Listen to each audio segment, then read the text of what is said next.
Mesoamérica es un término geohistórico para referirse al territorio que ocupaban las civilizaciones prehispánicas. Cuando se habla de Mesoamérica, no se refiere a regiones geográficas, sino a regiones culturales. Toltecas, teotihuacanos, mexicas, aztecas, maya, olmecas, zapotecas.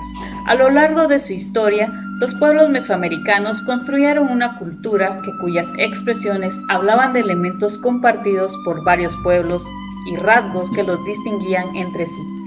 Sus límites como Mesoamérica son el sur de México, península de Yucatán, Belice, Guatemala, El Salvador, el sur de Nicaragua, el sur de Honduras y una pequeña porción del sur de Costa Rica.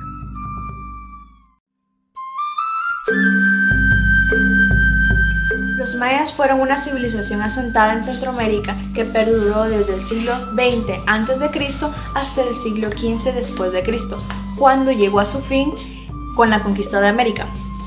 Entre sus características estaban que eran politeístas, esto quiere decir que creían en varios dioses y los relacionaban con la naturaleza. Su economía se basaba en la agricultura, la cual se realizaba por los campesinos en las afueras de las ciudades del estado.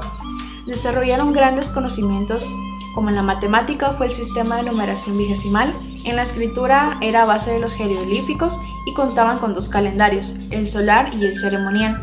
También integraron la organización social y la política.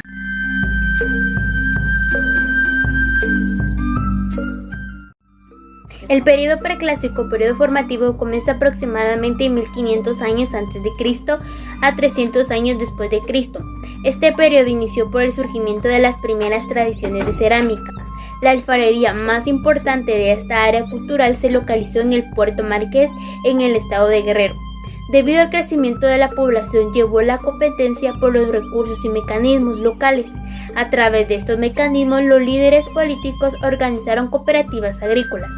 De esta manera, los líderes preclásicos ganaron el poder necesario para concentrar la autoridad. El período preclásico se divide en 3 grandes etapas. Preclásico temprano. Este evolucionó desde la antigüedad por los cazadores o recolectores y nómadas. Por tanto, las primeras comunidades sedentarias se encuentran cerca de los cuerpos de agua, tales como lagos y otras áreas costeras. Preclásico medio. Se caracteriza por el desarrollo de la ideología olmeca en el centro de México y su arte tiene características de imagen simbólica. Preclásico tardío. Este fue un periodo de rapidez en el desarrollo de arte y jeroglíficos mayas. Algunos de estos desarrollos ocurrieron en Tacalic-Abac en la costa del sur y Caminalcuyú en el altiplano central. El período clásico, también llamado el período teocrático, abarca desde los años 320 al 987 después de Cristo. Recibe este nombre porque en un principio se creyó que fueron los grupos sacerdotales el que ejercía el poder político en toda la vida económica, social y cultural del desarrollo en torno a la religión. Los grupos sacerdotales tuvieron una gran importancia en el gobierno de los estados mayas del Clásico. A pesar de eso, nunca fueron dirigentes. Existía una clase noble y en todo caso eran los guerreros quienes concentraban el poder. La imagen de los mayas como una sociedad gobernada por sus sacerdotes fue derribada cuando se descubrió que las ciudades estaban en permanentes guerras unas con otras. Se incrementó notablemente la agricultura como actividad económica y básica, la cual era practicada por grandes contingentes de labradores, propietarios, una compleja división de trabajo y en consecuencia una estratificación social.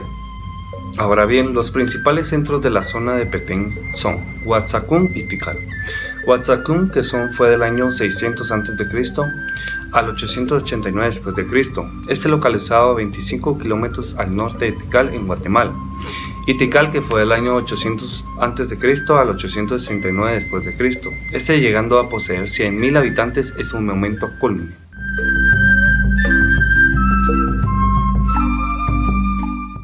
El periodo inicia en el año 900 al 1521. Su característica principal es el predominio de gobiernos militaristas, quienes se dedicaban a conquistar otros pueblos y obligarlos a pagar tributo. Durante esa época la sociedad continuaba dividida en clases. La clase dominante se integraba por nobles, sacerdotes y guerreros. La clase media la conformaban los artesanos y comerciantes. Asimismo, los agricultores se ubicaban en la base de la escala social. Su economía se basaba en la agricultura. Algunas regiones poseían mejores condiciones para el desarrollo del sistema de irrigación, para producir un buen resultado agrícola. En esa época aparecieron nuevos dioses, como el Huitzilopochtli, dios de la guerra, al quien se le ofrecían sacrificios humanos para tener un buen orden cósmico.